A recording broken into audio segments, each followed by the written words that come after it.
Hello students, मैं हूं Jitendra Ajmera the crazy programmers की तरफ से। आज वाले वीडियो में हम पढ़ने वाले हैं 2NF यानी कि सेकंड नॉर्मल फॉर्म।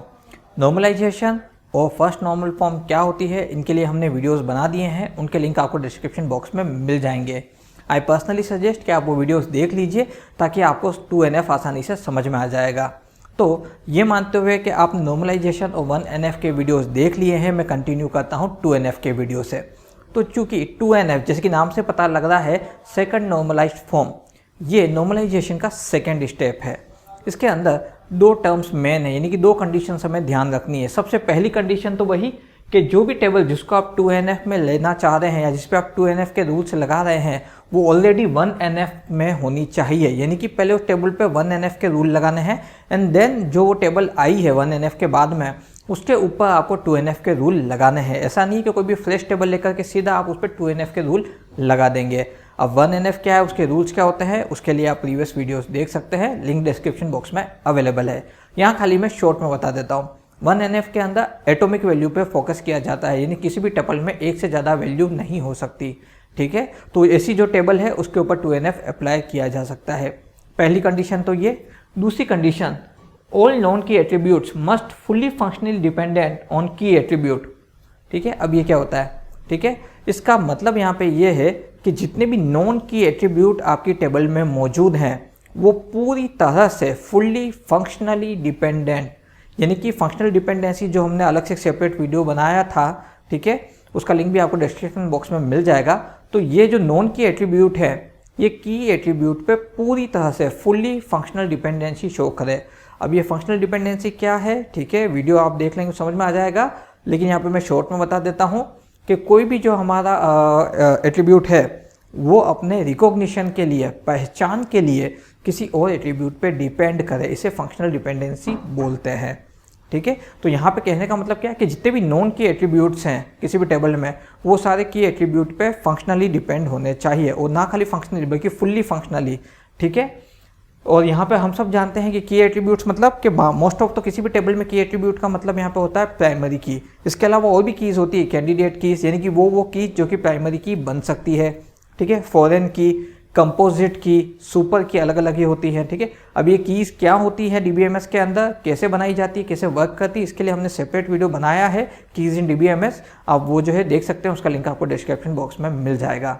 देखिए यहाँ पे आपने एक चीज़ नोटिस करी होगी, जैसे जैसे हम आगे बढ़ रहे हैं प्रीवियस वीडियोस का जो कंटेंट है वो यहाँ पे यूज़ हो रहा है, तो यही सीक्वेंसिंग है। तो अगर आप प्रीवियस वीडियोस देखते हैं तो आपको आने वाले वीडियोस आसानी से समझ में आएंगे, यानी कि आप हमारे वीडियो की पूरी सीरीज़ फॉलो कीजिए तो आपको आगे से आगे वीडियोस समझ में आने लग जाएंगे। ठीक है, तो अब यहाँ पर अगर हम बात करें कि जितने भी नॉन की एट्रीब्यूट हैं वो की एट्रीब्यूट पर डिपेंड करें। ठीक है, तो ये एक हम टेबल के थ्रू आपको समझा देते हैं। यहाँ पे अगर हम बात करें स्टूडेंट आईडी तो ये यूनिक होता है, ये कभी रिपीट नहीं होगा। तो चूंकि ये यूनिक है, ठीक है, तो ये कैंडिडेट की है। कैंडिडेट किसके लिए है ये, कि भाई ये प्राइमरी की बन सकती है, यानी कि एज ए इलेक्शन, प्राइमरी की बनने के लिए इलेक्शन प्रोसेस हो रहा है, तो जो प्राइमरी की बन सकती है उनको कैंडिडेट की बोला जाता है। तो यहाँ पर मैं देखूँ तो स्टूडेंट आई यूनिक है। ठीक है, तो ये जो है हमारा कैंडिडेट की है। अब अगर हम बात करें नेम की, सपोज मैं मान के चलता हूँ यहाँ टेबल में कोई भी नेम रिपीट नहीं हो रहा है, ये मैं मान के चल रहा हूँ, तो नेम भी यहाँ पे कैंडिडेट की बन चुका है कि भाई वो भी प्राइमरी की बन सकता है। ठीक है, तो इन दोनों में से किसी एक को ही प्राइमरी की बनाया जाएगा, तो बाय डिफ़ॉल्ट मैंने SID को प्राइमरी की बना दिया। तो अब आपको समझ में आ गया कैंडिडेट की क्या होती है, प्राइमरी की क्या होती है। ठीक है, और कंपोजिट की क्या होती है वो भी बताता हूँ कि जब किसी एक ही एट्रीब्यूट से जो की बन रही है उससे अगर सेटिस्फेक्शन नहीं मिल रहा हो, आउटपुट नहीं जनरेट हो रहा हो प्रॉपर, तो एक से ज़्यादा एट्रीब्यूट को मिक्स करके भी एक की बनाई जाती है, उसे कंपोजिट की आप बोल सकते हैं।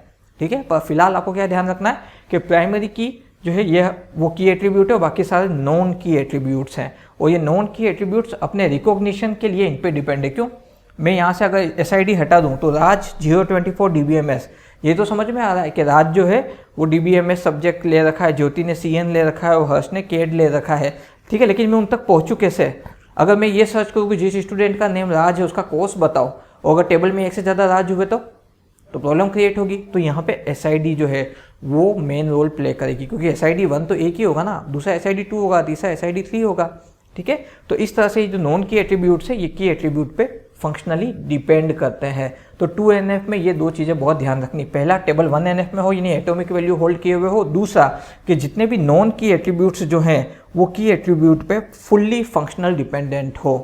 ठीक है, ये यहाँ के दो टर्म्स है। अब तीसरी चीज़ एक और देख लेते हैं, prime attribute and non prime attribute.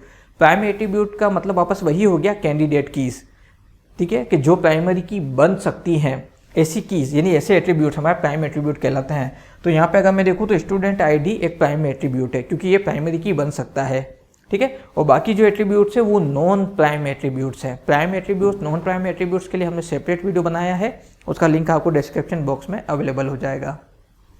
तो अब इस टेबल की हेल्प से मैं आपको 2NF कन्वर्जन सिखाता हूँ। सबसे पहले हम टेबल देख लेते हैं, बहुत सिंपल टेबल है। स्टूडेंट आईडी, नेम, उनके कोर्स के आईडी एंड उनके कोर्स के नेम। ठीक है, यहाँ पे 4 कॉलम है, राज, ज्योति, हर्ष और ये उनके सेपरेट जो है कोर्स आईडी और कोर्स नेम है। अब अगर हम यहाँ पे देखें, इस टेबल को ध्यान से समझते हैं, क्या ये 1NF में है? हाँ, ये 1NF में, क्योंकि किसी भी टपल में एक से ज़्यादा वैल्यू नहीं है, एक ही है, तो 1NF में है, तो वो कंडीशन हो गई हमारी ट्रू। अब फंक्शनली डिपेंडेंसी वाली कंडीशन देख लेते हैं। यहाँ पे अगर हम देखें नेम, वो अपने आइडेंटिफिकेशन के लिए किस पे डिपेंड है? SID पे, स्टूडेंट आईडी पे। लेकिन अगर कोर्स हम देखें तो कोर्स किस पे डिपेंड है? वो SID पे तो डिपेंड है ही है, साथ के साथ वो कोर्स आईडी पे भी डिपेंड है। क्यों? क्योंकि हम सब जानते हैं कि डेटाबेस के अंदर कोशिश ये करी जाती है कि टेक्स्ट कम से कम यूटिलाइज किया जाए, ज़्यादा से ज़्यादा न्यूमेरिक वैल्यूज़ यूज़ की जाए, ताकि इससे क्या होता है मेमोरी एलोकेशन स्पेस जो है, मेमोरी स्पेस जो है वो ज़्यादा से ज़्यादा बचता है, उससे जो है डेटाबेस ज़्यादा स्मूथली रन करेगा। तो ये तो एक रीज़न हुआ। दूसरा रीज़न क्या है? बाय डिफ़ॉल्ट हम जानते हैं ना, जैसे नेम जो है स्टूडेंट आईडी पे डिपेंड है, वैसे कोर्स का नेम उसकी कोर्स आईडी पे डिपेंड है। ठीक है, तो यहाँ पे अगर हम देखें तो फंक्शनल डिपेंडेंसी कैसे क्रिएट होगी मैं समझाता हूँ। यहाँ पे एक तरह से दो की एट्रीब्यूट्स है, एक SID और एक कोर्स आईडी। ठीक है, एक तो हो गया SID और एक हो गया हमारा कोर्स आईडी। यहाँ पे हमारे पास में क्या हो गया? दो प्राइम एट्रीब्यूट्स आ गए। ठीक है, दो कैंडिडेट कीज है हमारे पास में, इनमें से किसी एक को हम प्राइमरी की बना सकते हैं। अब फंक्शनल डिपेंडेंसी का मतलब क्या होता है कि जो नॉन प्राइम एट्रीब्यूट है यानी कि नेम और कोर्स नेम, ठीक है, ये जो है हमारे होने चाहिए, ये नेम और कोर्स नेम,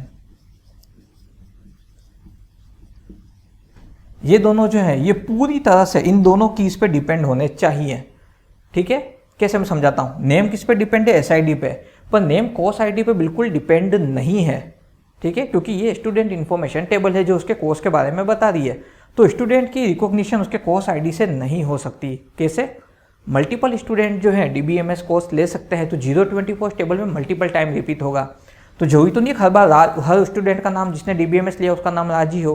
मेरा पॉइंट समझ है ना, कि राज जो है वो अपने आइडेंटिफिकेशन के लिए अपने आईडी पे डिपेंड है, ना कि कोर्स आईडी पे। यानी कि पहली कंडीशन क्या वायोलेट हो गई कि जो नेम वाला एट्रीब्यूट है इन दोनों कैंडिडेट कीज पे डिपेंड नहीं कर रहा, सिर्फ और सिर्फ SID पे कर रहा है।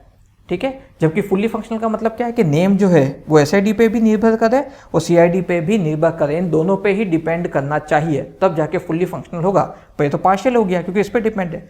उसी तरह से कोर्स नेम की बात करें, कोर्स नेम कोर्स आईडी पे डिपेंड कर रहा है, साथ के साथ इस वाली टेबल के अंदर वो SID पे भी डिपेंड कर रहा है, क्योंकि इससे से पता लगेगा कि राज ने DBMS ले रखा है। तो यानी कि कोर्स नेम जो है वो तो इन दोनों पे फुल्ली फंक्शनल डिपेंडेंसी शो कर रहा है कंप्लीट, लेकिन नेम जो है वो सिर्फ SID पे डिपेंड है, CID पे नहीं। तो क्या हो रहा है? फुल्ली फंक्शनल डिपेंडेंसी वायोलेट हो रही है। तो अब इस चीज़ को दूर करने के लिए हमें इसे 2NF में कन्वर्ट करना होगा, और यहाँ पे हम एक्चुअली क्या करेंगे, सबसे सिंपल तरीका जो होता है वो होता है कि हम इस टेबल को दो सेपरेट टेबल में तोड़ देंगे, डीकम्पोज कर देंगे। ध्यान रखिएगा कि ये लॉसलेस डीकम्पोजिशन हो। लॉसलेस डीकम्पोजिशन क्या होता है, उसके लिए डीकम्पोजिशन वीडियो वाला आप देख लीजिएगा। यहाँ पे मैं शॉर्ट में बता दूँ, किसी भी तरह के डेटा का लॉस नहीं होना चाहिए, और जब भी मुझे सारा कंबाइंड डेटा चाहिए हो तो आसानी से जॉइन ऑपरेशन के थ्रू मुझे मिल जाए, ये लॉसलेस ऑपरेशन या डीकम्पोजिशन कहलाता है। तो अब हम इसको 2NF में कन्वर्ट करते हैं। तो 1NF में हो गया ये, हमने फंक्शनल डिपेंडेंसी भी निकाल ली। अब हम इस टेबल को दो टेबल में तोड़ देते हैं।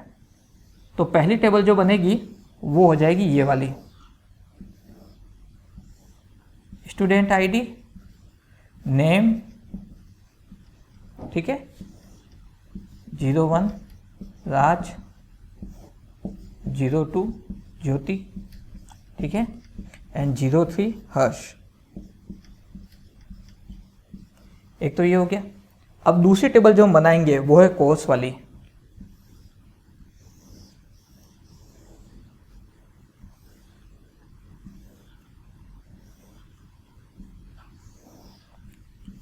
Course ID and course name.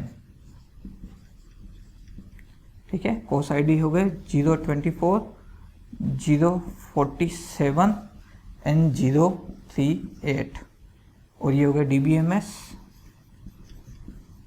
CN, ठीक है, और KED। तो इस तरह से यहाँ पे स्टूडेंट इंफॉर्मेशन टेबल अलग हो गई, ठीक है, और कोर्स इंफॉर्मेशन टेबल अलग हो गई। ठीक है, दो अलग अलग टेबल्स हो गई। तो अब यहाँ पे अगर हम देखें तो नेम पूरी तरह से SID पे डिपेंड है, फुल्ली फंक्शनल डिपेंडेंसी शो कर रहा है, 2NF में आ गई है।